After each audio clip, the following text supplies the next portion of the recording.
अस्सलाम वालेकुम रहमतुल्लाह। असली अलामत और नकली अलामत में क्या फ़र्क है?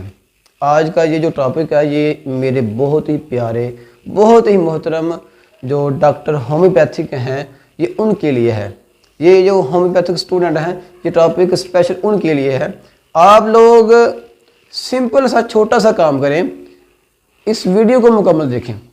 इस वीडियो को मुकम्मल देखने के बाद आपको पता चल जाएगा कि असली अलामत कौन सी है और नकली अलामत कौन सी है और केस टेकिंग का जो तरीक़ाकार है वो क्या है। सबसे पहले आपसे छोटी सी रिक्वेस्ट है कि हमारे इस चैनल को सब्सक्राइब करें और हमारी वीडियो को लाइक करें। जज़ाकल्लाह जी, बहुत शुक्रिया। तो शुरू करते हैं कि असली अलामत कौन सी है और नकली अलामत, दोनों में फ़र्क क्या है। असली और नकली अलामत, फ़र्क आपने खुद जो है वो नोट करना है।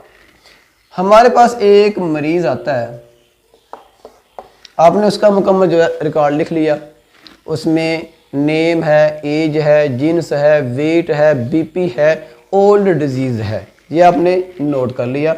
अब उसने अपनी जो है लोकेशन, सेंसेशन एंड मोडालिटीज़ ये बताना शुरू की।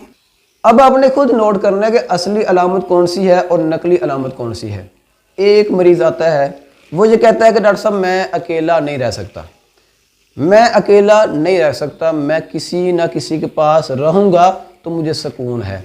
अब आप ये क्या लिखेंगे, सेंसेशन में या मोडालिटीज़ में या लोकेशन में? चलें मैं लिख लेता हूँ इस सेंसेशन में, अकेला नहीं रह सकता जी।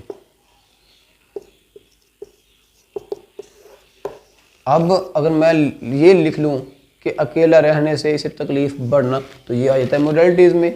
हमने ये भी लिख लिया तकलीफ़ बढ़ना, हमने ये भी लिख लिया तकलीफ़ का बढ़ना। लेकिन अगर मैं यही सवाल करूँ उस पेशेंट से कि आप अकेला क्यों नहीं रह सकते, वो ये बोलेगा कि डॉक्टर साहब मुझे थोड़ा सा डर खौफ लगता है। अब असल वजह है डर या खौफ, डर या खौफ ये है असली अलामत। अब ये अकेला नहीं रह सकता, ये अलामत बन गई नकली अलामत। ये जो अलामत है अब ये हो जाएगी मख्फी हो जाएगी। हम मेन जो अलामत है इसको देखेंगे डर खौफ। डर खौफ जो है ये हमारे पास असली अलामत आ गई। लेकिन अगर मैं एक सवाल और करूं उस पेशेंट से कि आपको डर खौफ किस चीज़ से लगता है, क्या इंसानों से लगता है, जानवर से लगता है, मौत का खौफ होता है, मौत का डर होता है, या किस चीज़ का होता है, वो ये कहता है मुझे जिन भूत जो होते हैं ना, जिन भूत प्रेत, ये इनसे जो है मुझे डर खौफ लगता है, जिन भूतों से डर खौफ। अब आपके पास डर खौफ जो है ये अलामत भी नकली बन गई। असली जो है, असली जो अलामत है वो है आपके पास जिन भूत। एक वहम, एक गुमान, एक चीज़ का जो नक्शा होता है सामने वो आया हुआ है, या इस पेशेंट ने सुना किसी से कि एक जिन होता है, एक भूत होता है, वो जो एक इसने सुन लिया, उसका जो वहम है, उसका जो डर है वो इसके जहन में पड़ गया, वो बैठ चुका है डर खौफ।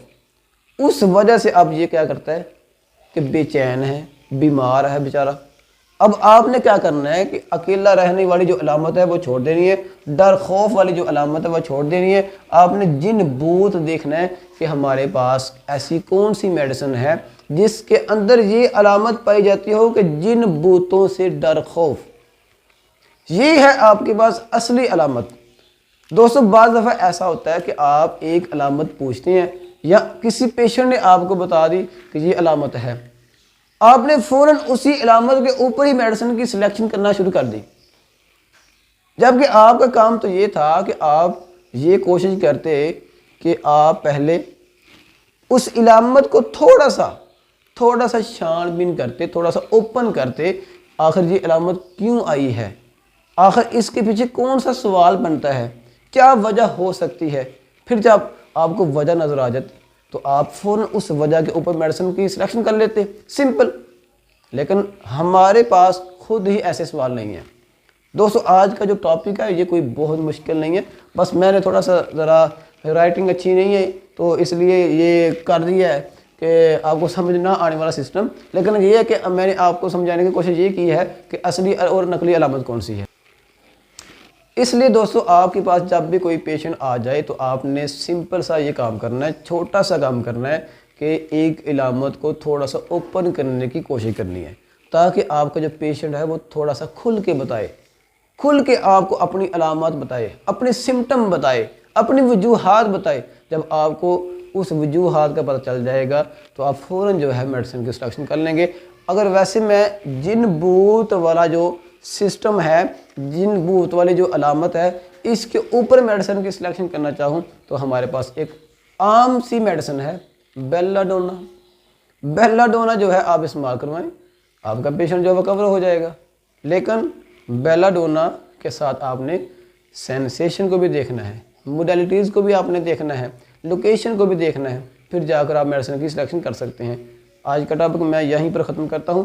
अगर वीडियो अच्छी लगे तो इसको लाइक लाजमी करें। लाइक करने से हमारा जो हौसला है वो बढ़ता है, इसलिए आपका बहुत शुक्रिया। अस्सलाम वालेकुम।